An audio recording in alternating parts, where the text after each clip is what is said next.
This is a strange motion, so I want to be very explicit about what is going on. In the past, China has had a situation where in response to the global financial crisis, they expanded credit in China by almost 20 trillion renminbi. That is to say, they gave credit to local governments, they gave credit to municipalities, and they gave credit to industries that were meant to vastly expand the scope of construction and like infrastructure, et cetera, et cetera. Here's the problem. All these state-owned firms that were given this credit are terrible. Like as in they are really, really bad at doing their job, they don't build their infrastructure well, and you are left in 2020 with a bunch of projects that have failed. What has happened? In 2018, there were a spate of bond failures where people were like, we want to default. But the Chinese government said, we will not let you default. We will rescue these industries, we will perform bailouts. Our case is extraordinarily simple. We are going to allow all these state-owned firms to default on domestic bond repayments. We are going to let the markets figure it out themselves, and most importantly, we think this is going to lead to a spate of good outcomes, mostly in terms of shaping the industries away and like towards financial market reform. There are 2 points of context that I want to give before talking about substantive argumentation. The first is to talk about what are the kinds of companies that we are talking about. It is vastly steel, construction, those sorts of companies. The companies that are producing so much right now, but there's little demand for it. You can check this yourself. It's like steel industry right now in China has a significant excess capacity. Paloma, can you turn that outside? It has a significant excess capacity, and as a result, there are a bunch of companies that are failing. These are big state-owned enterprises. We prefer lots of small and medium enterprises. The second thing that I want to be very explicit about is China is entering a new stage of economic development. That is, in the past, it needed to build capacity for population. It needed to build infrastructure, it needed to build cities, et cetera, et cetera. But the problem is that it has built too much of that. And the counterfactual is that it does not have the capacity for cities to for companies to actually move into these cities and produce economic growth. It is locally owned small and medium enterprises that are the ones that are needed to actually bolster economic growth in these places. It is large construction companies with assets that are failing and bad that we are fine letting fail. The first thing I want to talk about is moral hazard zombie companies, why bailouts are bad, and why I'm happy to defend that in any case. The first thing to say is just that the level of risk increases dramatically when the Chinese government is willing to offer bailouts and willing to cover the losses that are made on domestic bonds. And I think this is terrible, because what you have in the system right now is you have a system where lenders only lend to these big state-owned enterprises because they know the Chinese government is backing these firms regardless. What is the counter, like what is the example that I think is most instructive? It's South Korea, where in the 1980s and 90s, you had things like chaebols that were based off of easy government credit and built up increasingly until they monopolized the industry. You had like 4 of them. Like this is the same exact problem in China right now. The problem is that when these companies know they can extract rents in initial stages and get covered on their losses by the Chinese government later, they are perfectly fine in doing this. They take on dramatically more risk and build products that are genuinely not sustainable. The second thing to say is that oftentimes the government provides active incentives to enter these industries. So it's a double moral hazard where the government says, we will pay you to default. Like if you invest in the steel and construction industry, we will quite literally pay you until you default, and that is good. There are 2 important consequences. The first is just the scope of government debt increases dramatically. China's debt to GDP ratio in 2010, 100%. China's debt to GDP ratio in 2016, 160%. Shadow banking and industry is $10 trillion large. Like the number of defaulting loans in China right now is 6 times the amount of assets that defaulted prior to the 2008 financial crisis. So you're in a terrible position where bond prices in China are dramatically rising. People are less likely to trust your currency, which is the reason why the yuan is not a currency in the vast majority of the world's reserve baskets. Like people not trusting your currency is especially damaging at the point where China wants more people to invest in their currency, at the point where China wants more people to buy their bonds. The second thing to say here is just it's cyclical, because when big state-owned enterprises gain more power, monopolize, and build more, it becomes easier and easier to exploit those nexuses of power to increase consolidation further. So you get a bunch of, like a very few number of small firms that do quite literally nothing, but take up lots and lots of money and continue to spend wastefully, diverting from actual productive capacity. Closing. Okay, considering the fact that China has far more countries owing debt to it than it does any significant national debt, why is debt the highest priority of the Chinese Communist Party? Because bond prices, the Belt and Road Initiative is a literal $1 trillion project where the expectation on Chinese banks is that you're not going to get it recovered. What does this do for China when they have $1 trillion that they're offloading in debt? They just know isn't going to get covered, and they waive all these loans all the time. They're like, oh, Sri Lanka doesn't have to pay, we'll take their ports instead. The consequence of this is a massive expenditure. Like, they're literally spending trillions and trillions of dollars to develop all these countries and infiltrate them and control them. But the consequence that this makes the financial system of China extraordinarily fragile. Because if you're offloading a bunch of debt onto these countries that you also know are never going to repay it, then your domestic industry needs to be solid. That is to say, the closing opposition POI is correct if and only if you presume that the countries that China owes debt to are actually functionally capable of repaying their debt. We know they're not. We've seen tons of examples of it. Pakistan, Sri Lanka are just two that come to mind immediately. Why is this important? Because if you believe that China is able to exert any sort of regional or like hegemonic power over the rest of the world, the only way you can do this is by basically financing a bunch of expenditures that happen outside of the country. But in order to do this, its bond prices need to be low. People need to want to buy it. People need to want to provide China investment. And most importantly, the financial system needs to be resilient enough that domestic industries can't start failing, because if they do and banks can't sustain that, that is the point at which the government does not have the capacity. If it like spends all its money on bailing out domestic companies, it no longer has the capacity to finance big projects like Belt and Road. Second thing I want to talk about, restructuring the economy. Small and medium enterprises right now in China that are not state-owned face a deficit of credit. Because if you're an investor, you know that you want to buy something on the domestic bond market that is a Chinese state-owned enterprise bond. So if I'm given a choice, I always opt into the state-owned larger firm instead of the non-state-owned smaller firm, because I know they won't receive a bailout. The consequence is just that there's a lack of credit that actually goes to these people. So there are two harms. One, the kinds of economic development that we're most concerned about, where we don't need like big, large infrastructure construction companies, what we need is small, local, medium enterprises, never develops. And China is left with a series of ghost towns where they build up all the infrastructure, but they fail to provide any actual meaning or economic growth to their people. The second thing to say is just that this results in an immense shadow banking industry.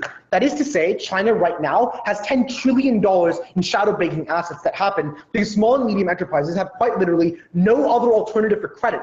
You change all of this, because when big companies finally default and you are properly assessing the risk of them, then you're more willing to lend to these small and medium enterprises that are then able to get credit. This will tell you about why shadow banking is bad. Very, very proud to propose. Everyone ready?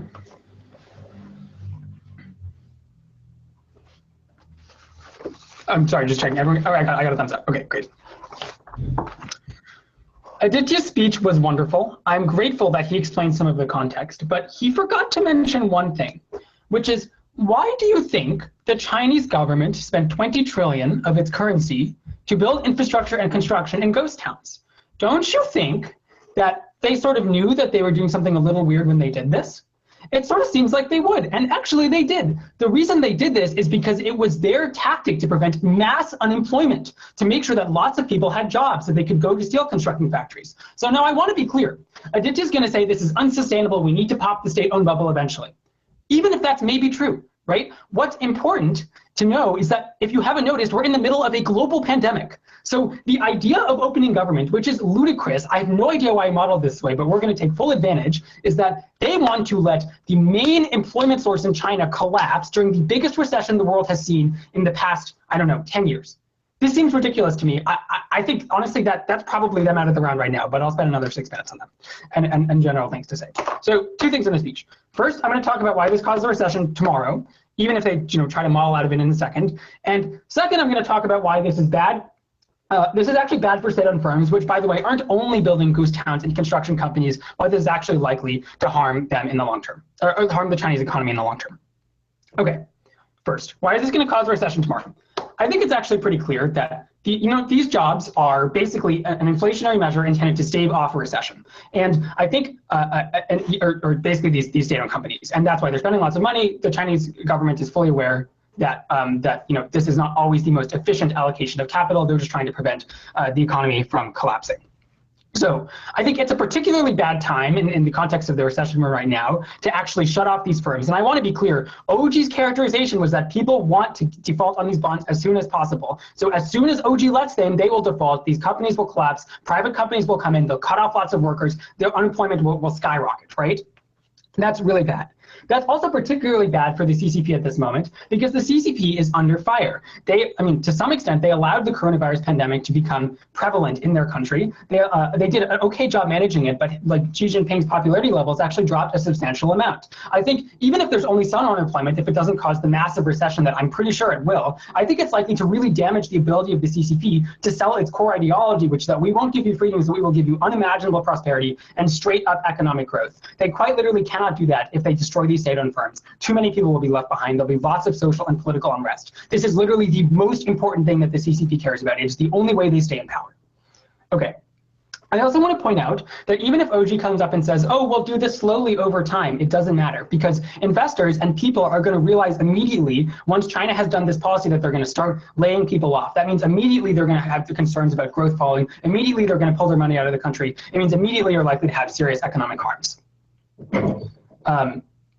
I want to also make clear how this interacts with some of the other arguments that Aditya has made.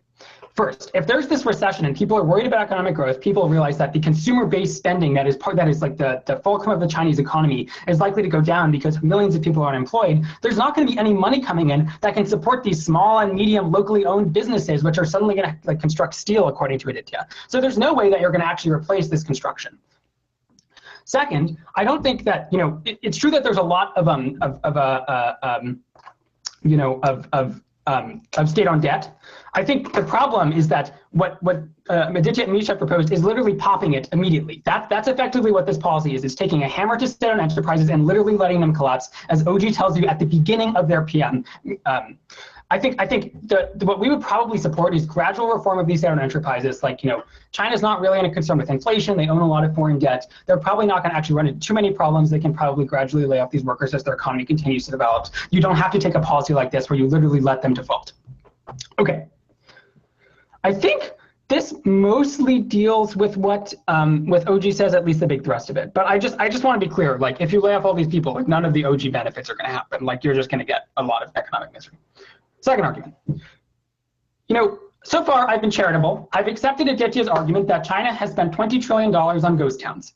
This is not actually true. It is certainly a large subset of these companies, and it's certainly the companies that are in the most financial distress. But I think the problem is that the other thing China has done, which has actually been amazing for its economic growth, is put huge amounts of money into things like, basically into revitalizing its economy, basically changing the structure of its economy. Things like tech companies, like they're making huge pushes into the tech sector. And a lot of that is actually coming from state-owned investment in state-owned firms. Like the technology base on which Alibaba is built is literally owned and was innovated by the state. So it is not the case that the only thing they're doing is building steel. I think it's crucial that so what's going to happen to these companies if you have this policy and you actually basically allow state-owned firms to default? I think basically these companies are going to get less investment. It's going to be very difficult for people to invest in them because they realize, right, that it's incredibly risky, that whenever these firms feel like it, if they don't have enough money, if there's like some economic shock, if there's oil prices go up, it doesn't matter, right? If any of those things happen, they no longer get their money back. The state is not going to back them. And these firms are actually even riskier than private investment because at the very least, when you have a private bond, you're guaranteed to get your money back. And even in equity, you're more likely to make more money because private companies are more growth-oriented in the short term. So I think money's going to flow out of these state-owned firms and probably into private corporations. I think this is bad for two reasons.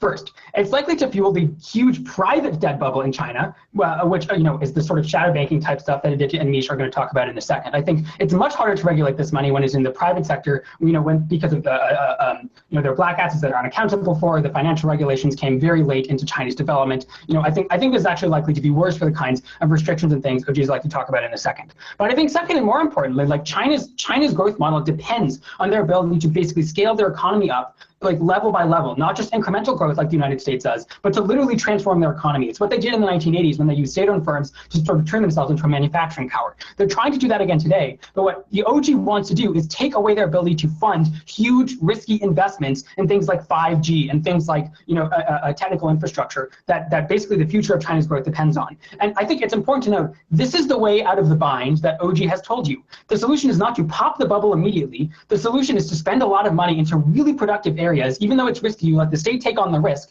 and as a result, you basically have enormous economic growth, which allows you in the long term to sort of get rid of these kind of inefficient, slightly corrupt structures that OG has talked about. This is a terrible time to do this motion. It is also using a hammer to solve a much smaller problem. Very proud to oppose.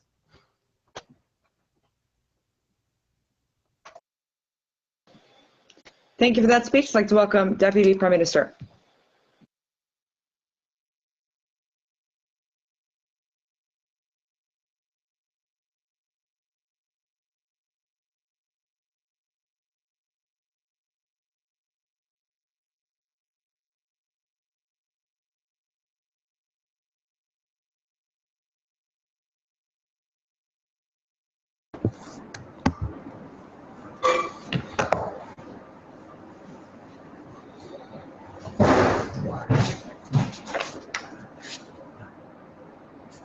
What's this? Is this yours? That's not mine. Wait a second, that's not mine either. Okay.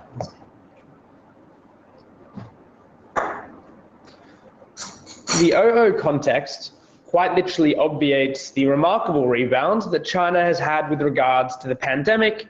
What is missing, however, is the demand for steel, the demand for infrastructure, the demand for new bridges, particularly at a time like now. Countries don't want what distressed SOEs were once producing. They do want what small to medium enterprises are offering, but no one's willing to invest because the payoffs are longer term and you don't have the guarantee of a bailout, unlike what you currently have under infrastructural projects. China's not going to fail. They're going to double down on the good SMEs like Alibaba and the good tech companies. They're going to inflate the demand. Ash's own mechanisms quite literally apply there. I'm going to talk about shadow banking, why it's particularly bad in the context that OO sets up, then on unrest and technological companies. In fact, I'm going to start with the rebuttal on unrest. Ash's first point of contention here is that this is unsustainable. The main employment source is apparently going to collapse. A few responses to this. One, this would be true if they were employing in the first place. The issue with these infrastructural companies is that they quite literally are not employing at the moment, and that they are shadow companies being artificially bolstered by the state, because the oligarchs have enough capital to be able to leverage against the state, and they already know they're going to be bailed out consistently. I'm going to tell you why the pandemic is the perfect moment to cut off these oligarchs in just a second. But second of all, Asha, during coronavirus, you have the perfect excuse to just expand welfare. It's almost as if the state synthetically bolstering industry is tantamount to them paying out stimulus, except it's not going into an industry which itself is flat, inefficient, and doesn't distribute to labor because they're not hiring labor, because they're not currently building, because it's coronavirus and they have artificially too much infrastructure anyway. So all of their mechanisms have fallen through in the first 30 seconds of this speech. On unrest in the CCP, a few points. One, unrest occurs from having untenable debt. Two, unrest occurs from having over-leveraged internal positions, where people aren't able to buy your bonds, you're not able to sustain the most ambitious extraterritorial project in history, because no one's willing to give you the financing to debt finance the short term or the 50-year term before Sri Lanka pays back when you can sequester its assets. Thirdly, and this is really important because it's a mechanism about why coronavirus is actually the perfect time for us, by Ash's own mechanisms. Unrest from bailing out financially distressed oligarchs is probably the most extreme form of distress you could have under their state. That is, if you're in coronavirus and you're really annoyed with Xi Jinping, it probably isn't the best look to point towards the ones who created the shadow towns next door and then say, we're going to bail out these companies who aren't even employing people on the ground in the first place. Why is this a pivotal time to let down these businesses? In normal times, they're right. Oligarchs have too much money, they have too much capital, they're very similar to the tribals. They have too much leverage against the state. At this juncture specifically, the government can do a few things. One, it can justify the debt that goes into stimulus packages, but not into business, because they are quite literally in a time of economic freeze and stagnation comparative to their normal productivity. But second of all, and this is really important, they can ostracize the oligarchs by saying we need to redistribute on the ground instead. So the mechanization completely changes here. Instead, you as Xi Jinping can say, we cannot afford to keep spending on oligarchs, you guys, because you will not retain your power in the first place if we're seen to be kowtowing to the very people who aren't employing during one of the crises that we ourselves started as a country. So if it's true that Xi Jinping is worried about his reputation at this point in the pandemic, he will not want to be seen to be subservient and obsequious to the very oligarchs who would imperil his position with a majority of the CCP. Realize that municipal votes at the moment are some of the most important votes for the CCP, given they're the ones they're starting to lose. That is to say, in municipalities in the CCP, they already do vote. As Xi Jinping, you want people on your side. To do so, you need those votes, the ones who have lost the industry currently under the status quo because of industry collapsing. I'll take Dhananjay and Chris.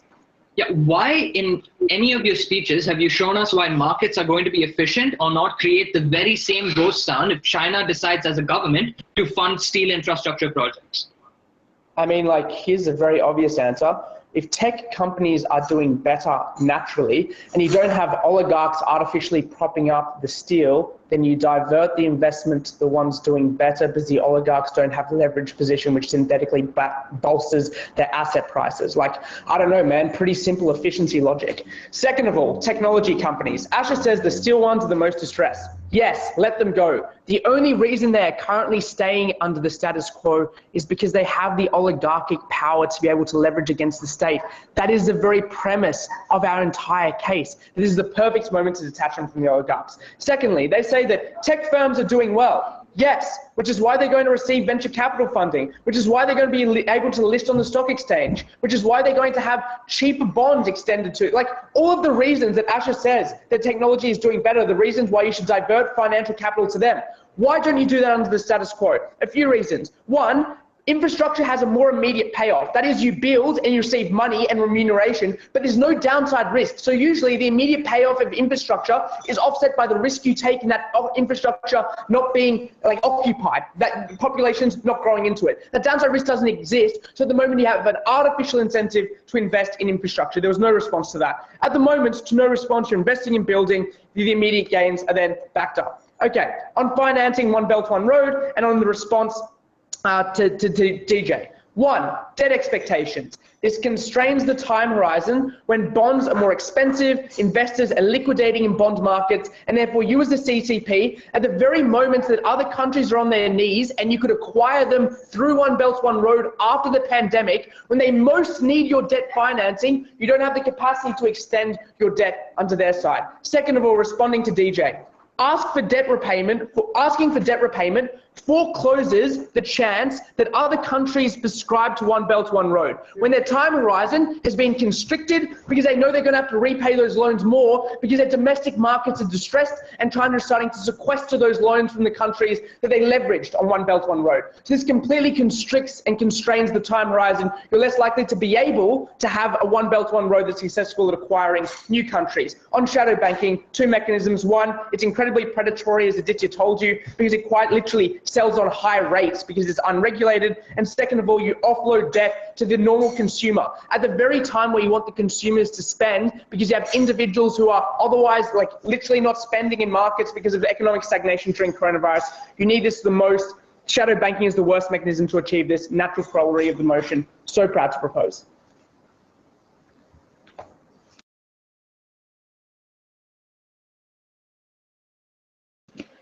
Thank you for that speech. I'd like to welcome Deputy Leader of the Opposition.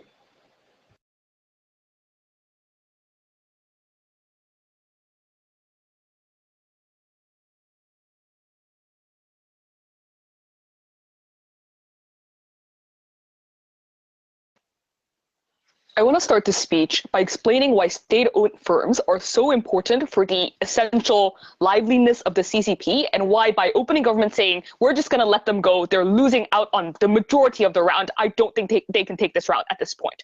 Why are state-owned firms so crucial to the CCP? Three reasons why.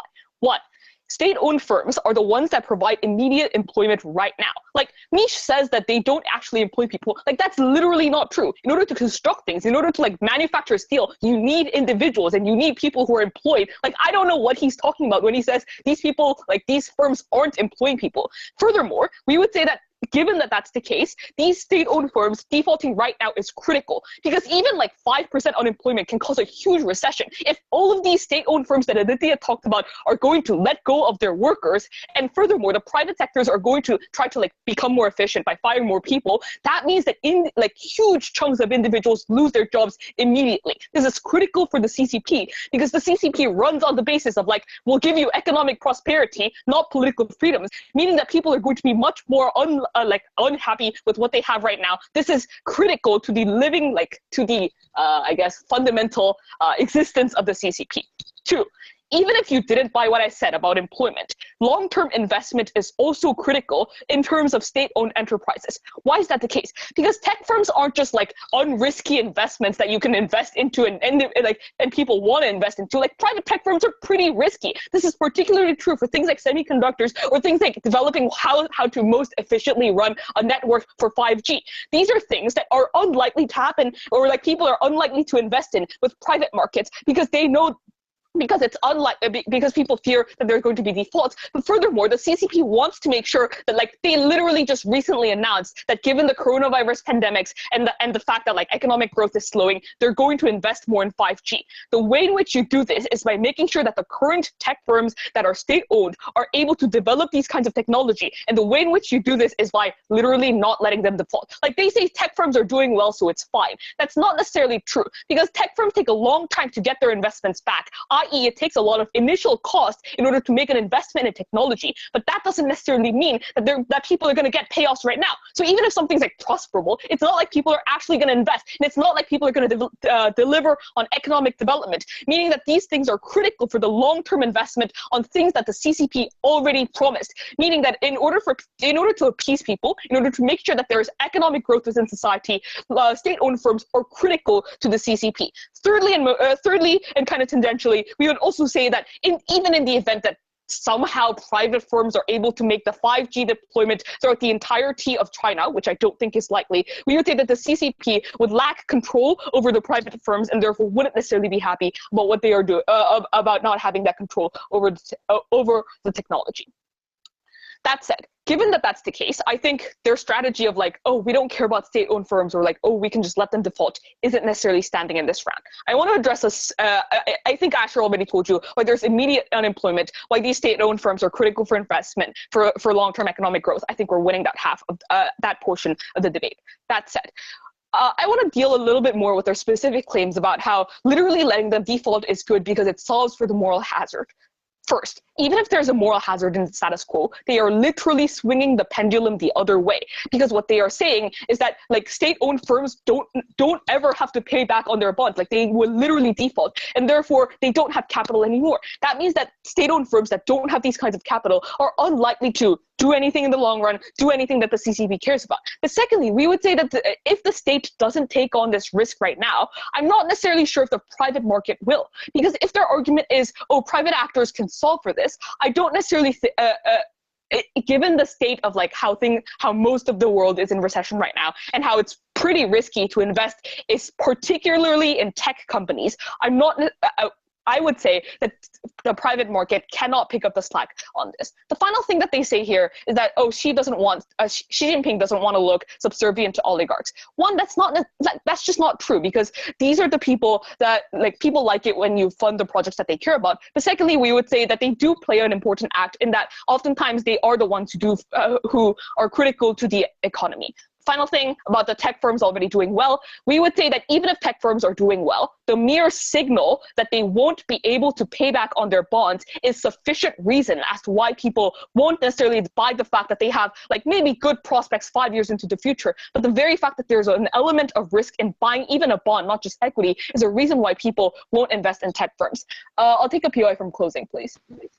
The massive inefficiencies you point out explain why consolidation is so easy. When the four bad ones do poorly, the good company just buys the rest, so the overall gains for everyone improve. It's not like the four companies just disappear and no one gets hired. They get hired by the larger company.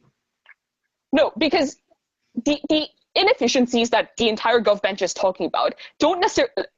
First of all, I would say that consolidation in these particular instances have already happened, and these are reasons as to why if you make sure that they default, or if you encourage them to default, people won't necessarily be employed. But secondly, if they're inefficient, and if you're like trying to get them to be more efficient, or if they're bought off by other companies such that they want to make it more efficient, like they're just going to fire people after buying off these companies. Like it might be a different mechanism, but this just leads to more unemployment anyway. The final thing I want to talk about in this speech is about private and smaller firms and about the private debt bubble that Asher talked about. We already told you that people are going to go skirt to the private market because they feel like the state-owned enterprises are going to default right away. That is, it's not just about the state-owned enterprises that are defaulting literally right now because they're unsustainable. It's also about the state-owned enterprises into the future, because if people believe that they're going to default on their debt, and if people believe that the government won't pay them back, people are much more likely to invest in the private market. Why is that particularly bad? Because Asher told you that there's a growing debt bubble in the private market, and this is unsustainable, and it's simply increasing the size of the bubble that you're growing, such that when it actually does pop, which it inevitably will, when a recession comes, whether it be via like pandemic or oil shocks, like I don't care, we would say that in those instances, the private debt bubble is going to cause a larger recession on behalf of individuals, which once again goes against the point of the CCP. Finally, with respect to shadow banking, we would say that the Chinese government may want to get rid of shadow banking for the reasons that they outlined, but this is much harder when you push money into the private sector and you can't regulate the private sector. Like these, when you don't have control over state-owned enterprises anymore, and when most of the capital goes into the private sector, it's much harder for you to regulate the shadow banking that happens within private sectors. I don't think their argument about shadow banking makes sense. Very proud to oppose.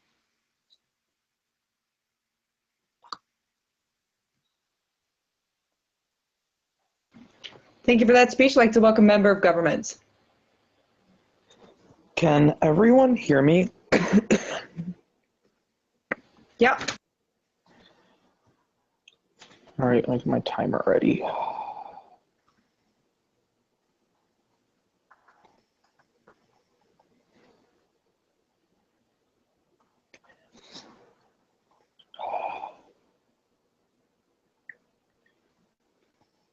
My favorite part of debate is being able to tell a clear story as to why someone should adopt a certain course of action and then explaining and comparing why that is so much better than what the opposition is arguing. But I don't even think that a 5-year-old could be convinced of the opening government line that a government is suddenly pumping billions of dollars into companies that employ 0 people, and all of a sudden is building ghost towns. The money is just disappearing, and there isn't a ton of unrest in the status quo. So I want to be pretty clear about what we're actually talking about. The truth in the world probably lies somewhere between the opening government flippant characterization that SOEs employ 0 people and the opening opposition characterization that these SOEs are employing tons of people, right? There are probably some cases in which SOEs are underemploying and they are shadow businesses, but there's probably a good number of cases in which the opening opposition characterization is correct, that they are actually employing people. But how does this motion actually interact with it? I don't think either opening side truly deals with what a default looks like, or more importantly, what the CCP has been trying to do for the last 3 years in order to actually work back against these kinds of forces, against the debt bubble that I think that both opening teams agree exists. So first, I want to talk about the CCP's incentive structure with hybrid capitalism starting in 2017. The second thing I want to talk about is what market default actually looks like, which is what neither opening team really talked about. They assume that companies defaulting means that they go poof and disappear. That's not what happens with market default. And thirdly, I want to talk about what actually happens with the capital inflows that are likely to come in and what we've already seen actually happening in China over the last 6 months. Let's begin. First, on the CCP's new hybrid capitalism. Look, she realized that at a certain point in time, there was no sustainable way to continue to increase the debt bubble within China. That is, for all of the reasons that Aditya highlighted at the top of the Prime Minister's speech about currency volatility, it was not sustainable to keep this sort of behavior going.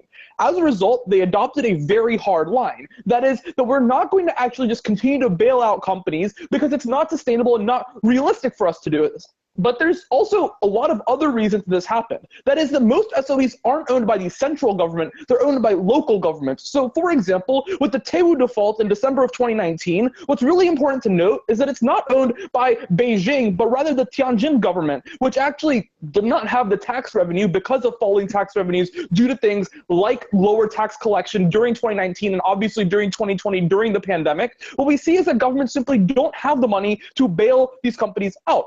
So there is simply a lack of ability to be able to have the kind of magic stimulus that opening opposition wants you to have. But secondly, I want to talk about what default realistically looks like, because default does not just mean that a company disappears. It means that it is forced to reckon with the debt on its balance sheet and restructure that in a responsible manner that actually allows for much more efficient companies. So, for example, let's take the Daewoo Group default for a pretty good case.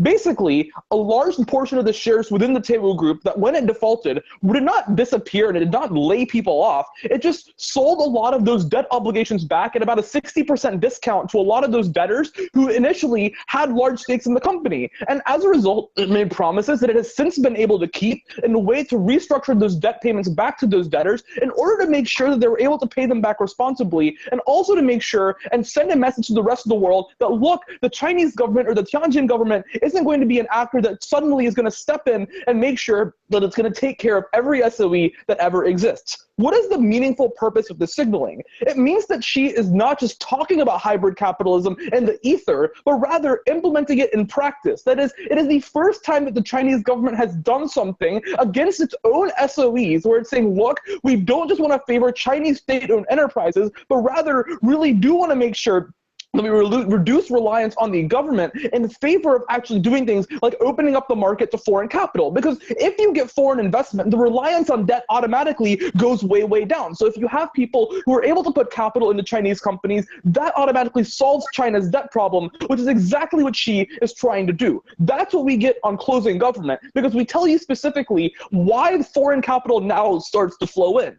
But it's not just about market default, but rather about the other actions the CCP has taken in order to create this world. First, patent courts have been 4 times more active over the last 3 years, dealing out patents to protect companies in ways that you never would with just singularly state-owned enterprises. Secondly, companies are now being evaluated on net versus gross profitability, meaning that the costs that they previously used to write off as things that the Chinese government would cover, they're no longer able to do. And third, because of this, you see that currency volatility also goes way down, because if your currency is volatile, other people, as Aditya said, aren't going to invest in the yuan in your market baskets that you actually hold these currencies in. As a result, what actually happens is that foreign investors come in and buy the enterprises that are actually doing well but have high levels of debt. And the reason for this is really simple, because if you have a high level of debt and you're extremely levered, what actually happens is that you're going to sell at a steep discount, much like the Daewoo Group did. So as a result, when you're selling at a discount, consolidation becomes much easier, and consolidation is much more likely to happen on our side of the house. It doesn't happen in the status quo because these companies are still overvalued, because there's the expectation of being bailed out on opposition. But on our side, when you're forced to sell at a discount, you get consolidation for those effective enterprises, and you don't actually see people getting laid off because of other things in the economic structure, like party committees, that actually prevent you from laying people off fundamentally due to how the market is structured. I'll take closing opposition. Okay, the issue that GovBench has, which is that these companies being inefficient in building ghost towns, is an issue because the Chinese government sanctions a project which is building a ghost town. It has nothing to do with the company that takes up that project. It's an issue that you've identified with the Chinese state, which you don't really solve either. Oh, DJ, yeah, the Chinese state used to be really fucked up and approve a lot of really bad projects. And we're going to say, fuck those projects. We don't care about them anymore. Because now what we're trying to do is, rather than insulate those companies from competition, we want to expose them to competition in order to actually get more capital into our country. Because the CCP's calculus has fundamentally changed. That rather than be one that has the highest value premium on protecting its own companies, it has the highest value premium on reducing company reliance on Chinese debt. Meaning that we are prioritizing stability of our overall economy rather than just preventing the collapse of certain state-owned enterprises under certain oligarchs. Because that is the new calculus for the Chinese government, what you actually see is that you're going to have companies that recover a lot faster, the companies that are doing the good work that opening opposition talks about, and the ghost town companies aren't going to have any buyers because no one wants to buy a company that isn't doing shit like opening government talks about. So we actually get you the best of both worlds on our side of the house. Briefly, on the layoffs. The way that these things are structured under party committees means that the CCP has final say over whether or not you're able to engage in mass layoffs. So, in order to assuage the fears from the opposition bench, that's not likely to happen because the CCP wouldn't approve mass layoffs because of the unrest it would cause, because it would cause all these other economic externalities we're supremely proud to propose.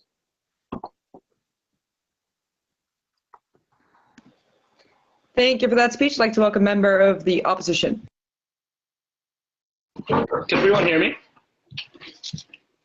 Yeah, okay.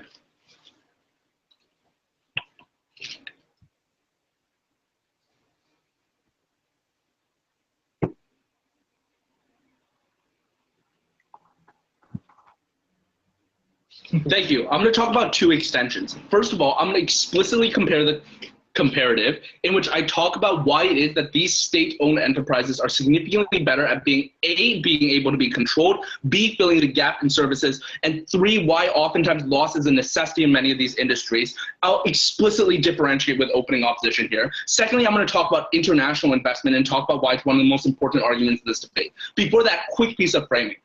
Right now, the CCP has overly invested in infrastructure. Unfortunately, that is a structural problem that has existed on both sides, because in their comparative, it is likely that the CCP would have invested in just private infrastructure firms instead.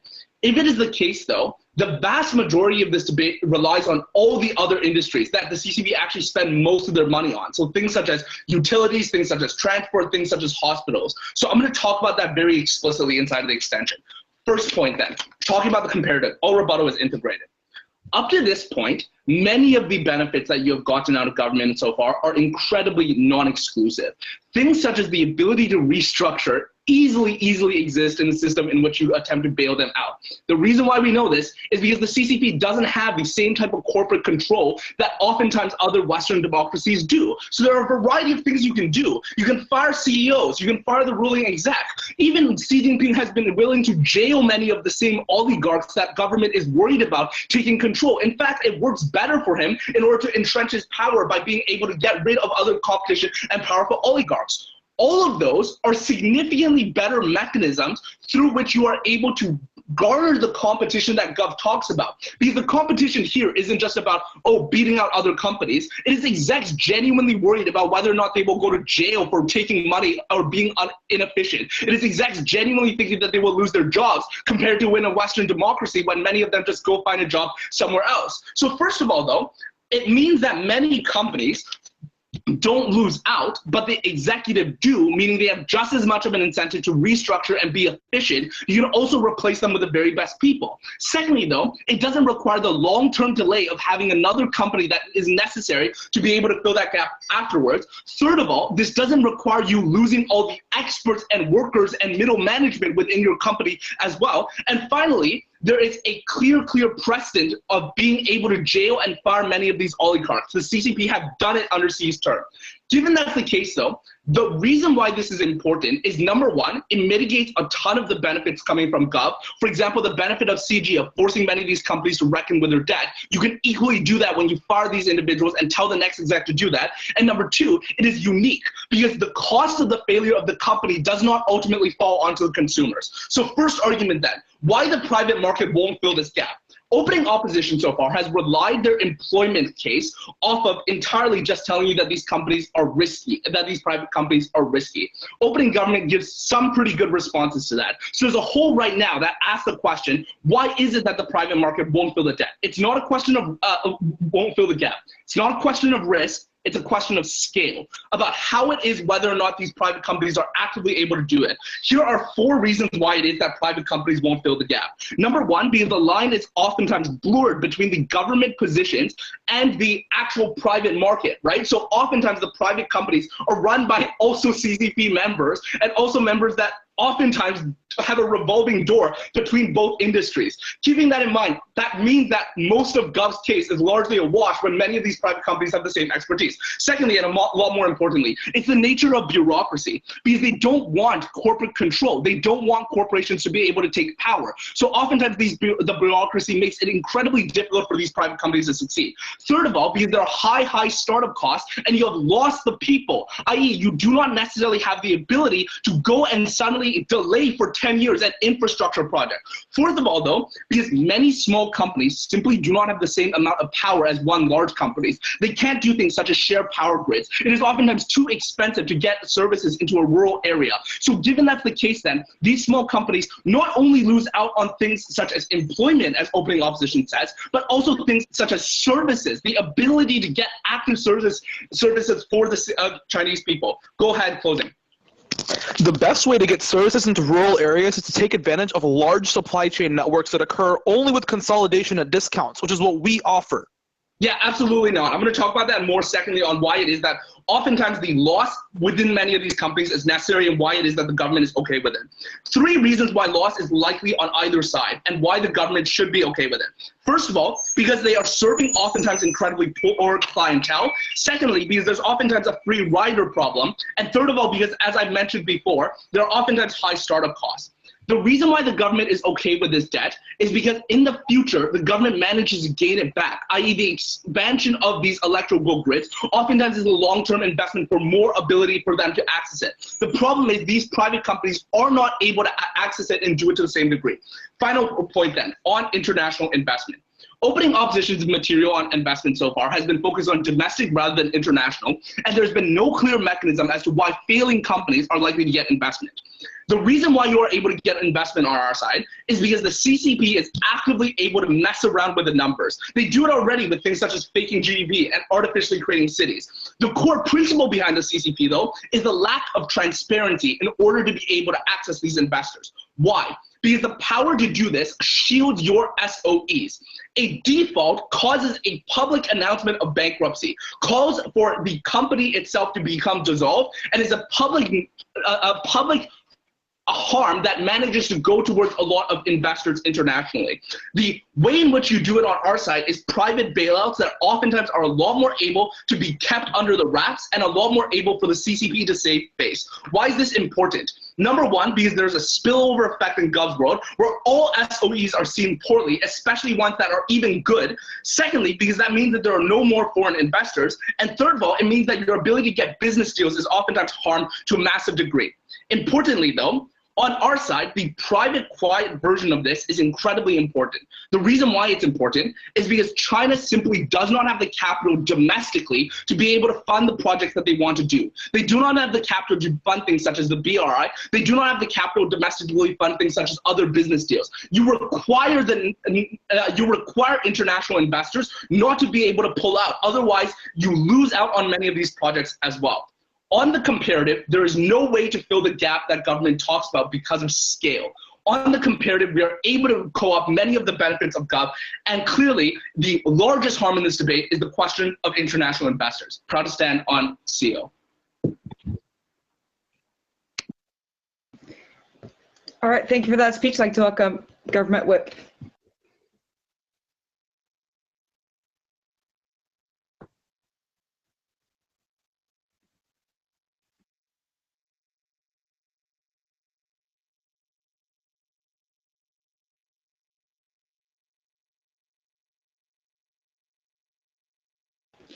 Mate, you're on mute.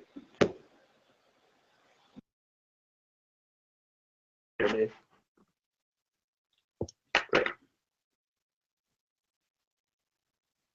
think if we can prove that even in the best case for opposition, a world where there is some unemployment, why we are able to accomplish this, both in terms of scale and also in terms of not mass unemployment, pretty clear we win the round. The reason for this is simple, because the analysis you got from opening government, as Tanay points out, is rather flippant. They don't say, even in ops best case, how they win. All they do is say, well, that's never going to happen, right? Because these things don't employ people. So why is it then that you get mass unemployment? Obviously, that's not the case. They aren't just ghost towns, as Tanay points out. So 3 questions in today's debate. First, why is it that mass unemployment isn't going to happen, even in a world where key industries are probably going to default on their debt? Secondarily, why is it then that you actually do have unique benefits here? That is the flippant response that we got from closing opposition as to how it is that the restructuring is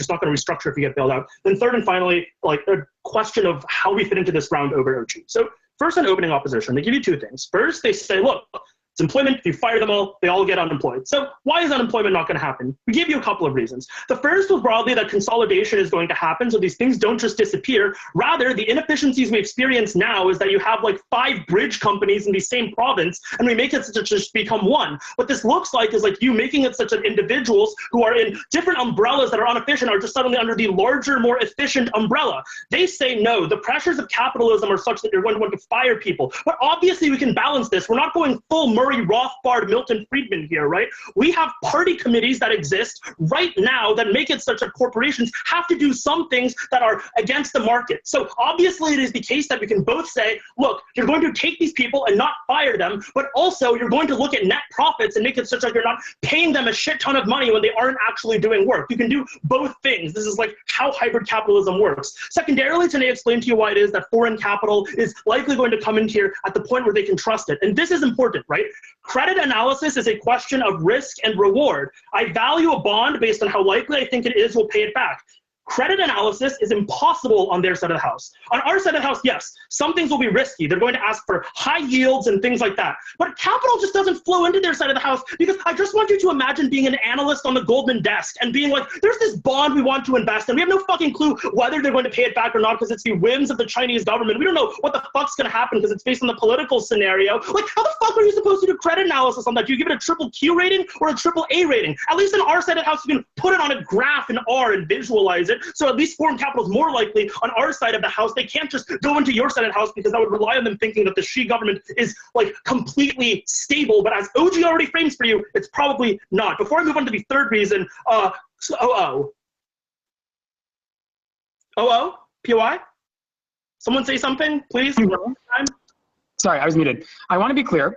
When CG says the word efficient, they mean the word unemployment. When you consolidate multiple bridge companies, the way you get rid of inefficiencies is by laying people off. I want to be clear. We agree these companies are inefficient. That's why the CCP maintains employment. It's an automatic stabilizer. There are ways to achieve efficiency, shocker, that don't require firing a fuck ton of people. Those are the ones that we think the CCP's party committees that literally exist in every SOE and have a veto and control over what every corporation does are going to prove. So we're fine with being inefficient in the regards of hiring more people than we need to because we know that that's good for the party. But we're not going to give people money if they're not working, which is what's happening in the status quo. Those are the 4 bad bridge companies that we're actually solving for because we put those people to work. On your side of the house, that just does not happen. Your thing only works if the efficiencies force us to fire people. I don't think that's the case. Rising vote, you know, all that Econ 101 nonsense. Then we get some cheeky framing from OO. Just do it later. One, opening OG probably already beats this when they tell you that like trust is the case, that you need to do this now because you don't know when you're able to do it. But more importantly, we explain to you why it is that right now cheap capital is something that will flow. There are $1.6 trillion that are just sitting in bankers' asses and they don't know what to do with, because right now they've pulled their money from a lot of investments because of the COVID crisis. You know where that money would love to be parked? It'd love to be parked in the largest economy in the world, but it just straight up cannot do that because credit analysis is impossible on their side of the house. We're finally dealing with high bonds and things like we think. Before I move on to OGCO, give me what your best shot. Yeah, so I don't know how Aditya and Mitch's backs are feeling because they want the small and medium companies on OG, but you want the mega conglomerate. So isn't that a knife? Which one is it? Right. So you can consolidate companies that aren't doing well because they're bad. The ones that are good or different or moonshots get capital on our side of the house, and because they don't meaningfully integrate into other things, they don't just disappear, right? Like some things have synergies. Those things go together. It's like, you know, making a puzzle. Like, I don't know. Like, we're not saying all small companies disappear, obviously. On opening government, their case is pretty good. What they tell you is like, look, you need trust in order to access things like conquering the world with, you know, investing in Africa, and then also getting foreign capital. 2 things here. First, I think we better explain how it is that you get trust using the analysis about like credit analysis and things like this, why you need to be able to do these things beyond just like, you know, people love free markets. Secondarily, though, their argument falls if you first believe that there's going to be mass unemployment. At the point where CG explains to you why the mass unemployment isn't going to happen, then then we're able to actually access those impacts. I don't think OG is able to do that in a world where you believe that like you can't really conquer the world if you're having a rebellion within your country because a fuck ton of people are just like without a job, and you'd only believe that that's not going to happen if you believe that the only companies that disappear are like ghost companies. Obviously, that's not the case. I think at that point then we're linking into OG's mechanisms better, but also explaining how it is that we access trust better. But beyond that, though, the foreign capital argument is important because their argument is predicated on growth. Ours is predicated on resilience. That is, when you have more foreign capital, you survive better. CF 2008, the banks that were most tied to the American economy were fucked over the most. If all of your SOEs are tied to Chinese capital, that's probably really bad. And I think resilience is more important because when a country goes bottom up, that hurts the least well off. Growth usually flows to the top first. Finally, on CO, they're just like, look, 2 things. First, they're like many of these benefits are non-exclusive. No, one, consolidation doesn't happen when things get bought out. Two, you just don't restructure when you get bailed out. Like, why the fuck would you restructure your bonds at the point where you can just keep going ad infinitum? At least we are able to do things like impose austerity measures and say, like, you're going to restructure your debt, we're going to extend this credit, but now you just have to like be less shitty. You don't do that on their side of the house because you just pay off their bonds. Thing they say is the private market can't fill it in for a variety of reasons: bureaucracy, blurred lines between the private and public, etc. One, the framing Tanay gave you explains why this is probably not the case anymore. Things like the patent rules that happen and the mass arrests that even CO was talking about are proof positive that we can identify what the private companies are. The fact that we are like modernizing right now means that this like ambiguity mechanism they want to access just doesn't exist because we're quantitatively putting things out. Then they just say all SOEs are going to be seen poorly, so no one invests. This is only path dependent upon believing people only invest in China because they prop up companies. No, they invest in it because it's the largest company in the world. They just wish they'd stop fucking propping up companies. For all of these reasons, proud to propose. Thank you for that speech. I'd like to welcome Upwit. Cool. I hope everyone can hear me. We saw a perfect example of what happens when you try to rebut the previous speaker without listening to them. When they ask, why would you restructure if you don't have to pay a bailout? Because you will be in fucking prison. The Chinese government can take the executive and arrest them. The Chinese government can do that to you. So if you're really curious as to why your company will restructure, because they can replace the people who've made bad decisions on the top. Importantly, a very Western conception of what competition has to be from all gov sides, where it has to be the invisible hand of the free market rather than Xi Jinping's hand very forcibly making this change.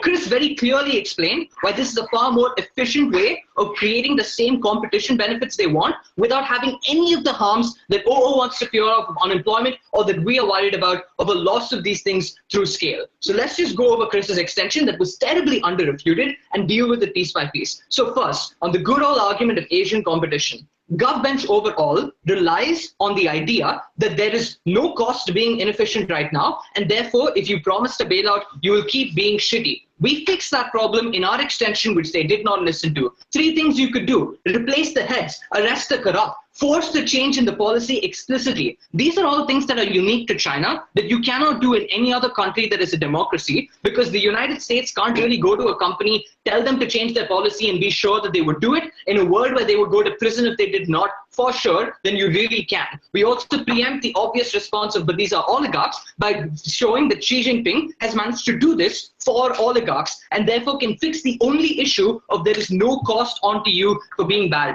But here's the difference between the two sides. Government places a cost on the company and therefore destroys their services, at least in the short term, if they perform badly. We only target the individuals without destroying the infrastructure that the company has set up, and importantly, the parts of the company that might work, right? How do we fix it better, far better than their capitalist sense of like the invisible hand of the market? Because the market is slow. The market is slow to identifying which company is efficient because it relies on companies failing. The survival of the fittest mechanism rests on the bones of those who are dead because they don't have access to essential services. Second, the market requires dissolving. It means you have a massive amount of change of skilled people who were in your companies doing well, but now have to at least be completely restructured, lose access to the infrastructure that they had when you could have worked with what they had. And third, like Chris very importantly pointed out, there is never a personal loss to being an inefficient CEO because you can just go to a different job. We, for the first time, bring that mechanism in there. What does that mean? The real problem Gov has in the status quo is that the Chinese government put a lot of money into building ghost towns, but that's an issue that would have happened whether the company building the towns were private or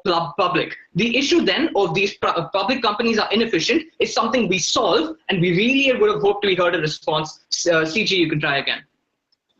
Okay, if what you say is true, no company would have a ton of debt in China because she would have just arrested the head of that company. That's not a very compelling narrative considering that the vast majority of Chinese SOEs are crumbling under heavy debt burdens. Thank you. Second argument, why debt burden is going to exist and it's completely fucking okay. Again, not responded to. Why are these services that state-owned companies providing ones that are inherently loss-making? Because you have poor customers, there's a free rider problem. So you can build a road, but you can't really extract too much profit from it because it's hard to keep people away. And also it's a high startup cost with a very low payoff. That being said, we like the fact that these services are being provided and the cost that the Chinese government incurs in debt is vastly outweighed by the benefit they get in economic productivity. And that's why we're okay with the idea that some state-owned Chinese companies have debt and are going bankrupt. You would be able to respond to this if you listen to Chris's speech, where we also explained another thing, which is small and medium enterprises will never be able to fill this gap because it is a terribly inefficient system. If you have 100 different electricity companies that cannot share their grids, that raises the cost for absolutely everyone, right? Now, possibly CG's response to this is that's why we need consolidation. We don't like the fry bridge companies. Explicit responses to this that were already there in Chris's speech. Number one, it's highly unlikely that China will be okay with this happening, and there are large, strong private companies that aren't basically owned by the state. The reason is because they want a monopoly over power, and this is a challenge to their power. They do not want a strong company being able to turn off the water for significant districts if they disagree with them, which means this is unlikely. But also, our solution is perfectly compatible with that. Tell these 5 bridge companies to get together, make them share their resources and work together if they are state-owned companies. Not a single shred of analysis as to why the benefits of scale don't apply in our scenario. OG, I'll take you. OO is out because the last time I checked, Facebook didn't need state bailouts. CG is out because they repeated the Goldman analyst version of our case and pretended we didn't beat unemployment. And CO is out because we already told you it is hard to jail oligarchs, which is why you don't do it often, but it is easy to take away their money and distribute it as welfare during coronavirus. Pretending you have nuance doesn't mean you do. Wait. Tell me why it is easy to take away literally all of the money of an oligarch, but we can't imprison them. Also, we said 3 times in our speech, Aditya, that Xi Jinping has done this before. Xi Jinping is the most powerful prime minister in China in the recent history, and Xi Jinping is now the prime minister for life. He has the power to do this in the overwhelming majority of cases, right? So it's hard to arrest oligarchs' business. It's something we've certainly preempted and dealt with. That single POI just wasn't enough. Now onto another argument that CG completely drops. And I'll show you here why we clearly beat opening half and opening opposition as well. First, just some framing. The reason why the stuff I just said on why we achieved competition without any of the costs, and importantly, when we showed that these services need to be loss-making, we showed that it's unlikely they exist on government side, and we can get all the benefits they want through a much more efficient mechanism. The market works in the West, but it is not the best solution in China. That beats Gov. How do we beat opening up? Because we don't rely on you currently employing a lot of people or the short-term things of a recession. We show why structurally these are services that will never be ones where you make a profit. But also our argument on investment is very unique, which is visibility. You do not want to have a scenario where companies are en masse declaring bankruptcy multiple times because it means the venture of the state-owned Chinese company then gets tainted according to international investors. China does this policy all the time, which is why they beef up their statistics, and it works because it's something that people can't really falsify that well. What that means is you're likely to lose a lot of investment on their side because it is publicly announced that these companies are doing bad, as opposed to on our side, where you can actively force a change in policy, thus making them efficient, but don't broadcast it to the world as publicly as they would hope. At the end of the day, we understand they found a problem. They just had a horrible solution to it, deny these services because they will never exist, and also miss out on an Asian efficiency and competition that only China has the ability to do, strong to oppose. Thank you for that speech.